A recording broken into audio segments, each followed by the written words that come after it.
जळगाव शहरातल्या अतिक्रमणावरून राष्ट्रवादी नेत्या प्रतिभा शिंदे आणि भाजपच्या महापौर दीपमाला काळे यांच्यात चांगलीच जुंपल्याचं पाहायला मिळालं। महापौरांच्या हॉटेलचं बेसमेंट अतिक्रमण करून बांधण्यात आल्याचा आरोप राष्ट्रवादीच्या प्रतिभा शिंदे यांनी केलाय। त्यांच्या स्वतःच्याच पतीच्या नावावरती असणारे हॉटेल इम्पेरिया जे आहे त्या हॉटेल इम्पेरियाचं अतिक्रमण आहे। तिकडे त्याचे जे रेस्टॉरंट केलेलं आहे तिथं त्यांनी पार्किंगच्या जागेवरती हॉल घेतात आणि ते लग्नासाठी देतात, तर ते अतिक्रमण काढा।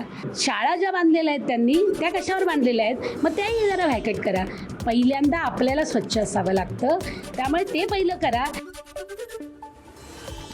राष्ट्रवादीच्या नेत्यांनी केलेल्या आरोपांना महापौरांचं उत्तर, हॉटेलच्या बांधकामात अतिक्रमण असल्याचं सिद्ध करा, त्यानंतर आपण अतिक्रमण काढू। महापौर दीपमाला काळे यांची भूमिका। महापौर म्हणून मी जेव्हापासून आले तर स्वच्छता खरंच मी करत आहेत, पण ते जे हॉटेलचा आणि याचा शाळेचा विषय केला आहे तर मला काही वाटतं हॉटेल्स म्हणजे ही माझी आधीपासून त्याचा व्यवसाय आहे। तुम्ही बघितलं तर गेल्या माझ्या माहेरापासून आमचा हॉटेल हा व्यवसाय आहे आणि आम्ही हा चांगल्या योग्य रीतीने करत आहोत। आयुक्तांनी हे तपासावं की ते आमचं अतिक्रमण आहे, हा त्यांचा विषय आहे। त्यांनी आयुक्तांना सांगायला पाहिजे की ते अतिक्रमण आहे, तपासून त्याची कारवाई करण्यात यावी। एवढंच मी उत्तर प्रतिभा त्यांना देते। एबीपी माझा, उघडा डोळे बघा नीट।